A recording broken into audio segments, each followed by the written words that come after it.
All right, before we finish, we have a few summing up questions for you. What are your current projects? Many. I mean, I'm 80 years old. I should be sitting on the front porch of the home with an old dog or cat in my lap and looking at the clouds. But I'm writing a book called Generous Women about all the ladies in my life, from my mother to Eleanor Roosevelt to Lula Bankhead, who have contributed to my life and made it good. I'm writing a play called My Mother is Alive and Well and Lives in the Blue Ridge Mountains of Virginia, with Julie Andrews and Maria von Trapp. The background of that is that my mother had a fixation on the sound of music. And toward the end of her life, she developed Alzheimer's, and she would tell over and over endlessly the story of the sound of music. And one night, my brothers and sisters and I all got together and tried what to do with my mother now that she's become critical. And the play is about that night. I also am in touch with some people in Nashville about doing a CD. Um, I've always contended that the hymns that we sang in the Baptist church were quite beautiful, except that we never listened to the words. We heard the music and we shout the words out, never listening to the meaning of them. There's one hymn that was my father's favorite that I want to do, and I'm going to do it without music. It's just the spoken voice and these words. And the one that was my father's favorite, I think I can remember the words to, and it goes, I go to the garden alone while the dew is still on the roses, and the voice I hear as I tarry there, none other than other discloses. And he walks with me and he talks with me, and he tells me I am his own, and the joy we share as we tarry there, none other has ever known. It's not different when it's recited, and so I'm hoping to do a CD, and I'm doing some criticism for friends who have things that they want me to look over, and I garden and I fish, and my hobby is bonsai. My wife and I went to Japan a few years ago, and I visited about 70 Zen temples, and I came back interested in bonsai, and now I have over 50 plants, and my wife threatens to kill me if I bring another one home. But they're very engrossing. When I get up in the morning, even before breakfast, I go and prune or fertilize or treat for bugs or something, or just worship these small trees. So that's my life. How important is it for you to keep working? I retired some years ago. We bought a huge house up in the hills in Laguna Beach, and moved to Laguna. And thought I was going to go fishing, and I hated every minute of it. So we came back to town. We sold the big house and moved to a house right on the water, where we are now. And it's very important to me. I think probably if I were being analyzed, it would be a growth from some kind of guilt, because if I don't write each day, I feel incomplete. I feel vaguely some vague unease. Probably it's from some terrible thing I did in my early years. No, because I started at 6, so it might not be guilt. I don't know why I write. I just know that writing is my life. Well, in order to save time, we've skipped over many of your projects. Are there any that we didn't touch on that you'd like to bring up and mention? I can't think of one. I'm impressed at all I've done, and that I still have my hair and a little bit of my sanity. Not much. I do wish I could get back that part of my mind that can remember names, because it's terribly embarrassing sometimes. Do you have a favorite show that you worked on?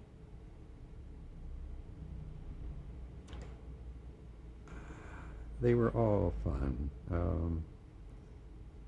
Charlotte's Web, probably, because Charlotte's Web is really about friendships, it's about regeneration, it's about the spiritual side of people, it's about animals that I love, but mostly it's about help, hope, and the fact that we can all do something for each other. Not long ago I heard a quote from Mother Teresa, which I thought was wonderful. It said, not many of us can do great things, but we can all do small things with love. So I've done a lot of small things, and I put a lot of love into them, and that makes me feel good. You've become associated with projects that are considered folksy or homespun. How do you feel about being labeled in such a way? Oh, I think that's wonderful. I mean, it puts me in the company of Eudora Welty, Thomas Wolfe, um, Burl Ives, the singer who did a lot of folk songs. It puts you in a category that I'm quite pleased to be in. It suggests a vaguely American feeling, to be folkish, to belong to your country. And I'm quite proud of my country, except I grieve for it these days with the war that we are in, which I would like to stop. How would you describe your writing style? Sparse, occasionally poetic, uh, adaptable, because I have written books, television, films, a lot of stuff, and I even once wrote a parade. I wrote the Macy's Thanksgiving Day Parade, but I can adapt. I think there are two kinds of writers. I think there is a writer who is born to be a writer, and I think I was that, like people like, I don't mean to compare myself to Faulkner, but I think Faulkner could not have been anything else. Thomas Wolfe couldn't have been anything else. He tried playwriting and turned out he was a novelist, which he discovered in time to turn out some beautiful novels. But what was the point? I've forgotten the point. Your style of My writing. style, adaptable, not all that distinguished. I think that because of things that I like to, that attract me to, they are not of high literary value. I think that they are subjects that interest a broad range of people. I think I lack intellect, that sophistication. I know I once dated a newspaper book editor in New York, and she was quite taken with literature. And I mean, she liked me because I had showed a lot of promise and had just had a book published. But I remember once we ran into some people who were coming out of the theater, and as we were coming out of the theater, and one of her fancy friends said to me, "How'd you like the movie?" And I said, I don't know the words. I said, there are no words to describe how much I loved it. And this sycophant said, "Perhaps you don't know the words." And I wanted to hit him, but the girl said, "Oh, you're so embarrassing. You should have known better than to say that." And I said, "Well, I didn't know the words." Fortunately, we did not get married.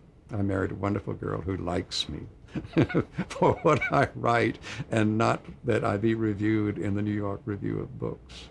Excellent. Do you think your writing style has evolved or changed throughout your career? I think it has. The first book that I wrote, which was called 50 Roads to Town, has passages in it that I look back and I think, did I write that? That's good writing, man. And now I look at some of the recent books, like The Avocado Dry Zoo, which is about my family, my present family, not the one I grew up with. And it's entertainment. It's not the fancy, the highfalutin kind of literary thing that I did achieve in that first book. I've become more of a storyteller than a literary figure. Did you have a mentor? One I knew and one I did not know. Thomas Wolfe was my idol, and I modeled myself after Wolfe. And he too grew up in a small town. He was in North Carolina, I in Virginia, but we still had that same southernness of love of the land, love of the people, victim of history, worship of education and writing. I had that with Wolfe, but I knew him in his books. The other was a man in New York who was head of my department at NBC. I think I mentioned that he had to fire somebody to hire me. His name was Van Woodward. And that first job that I did for Van, I had come from a small station in Cincinnati, and I wasn't ready for the big time, as some of the people had told me I would not be. And Van, I turned in the script. He spent that entire night. I remember that we ended up at Walgreens drugstore on 6th Avenue drinking coffee with Van saying, you know, if you did this, and here's an important point. He taught me in that for the 12-hour period, everything that I ever needed to know about writing for television or radio. He was not written for the written word, but he was a mentor and a very kind and smart man and a very good friend, and I'm sorry he's no longer with us. The last question we always ask our interviewees is, how would you like to be remembered? Oh, wow. I would like to be remembered that as a good husband, a good father, and a good writer. Very simple. Okay. Thank you so much for taking all this time with us. I hope there's something usable there. It's been wonderful. Do you edit? Nope. Oh, shoot. It's all there. Oh, darn. Oh, darn.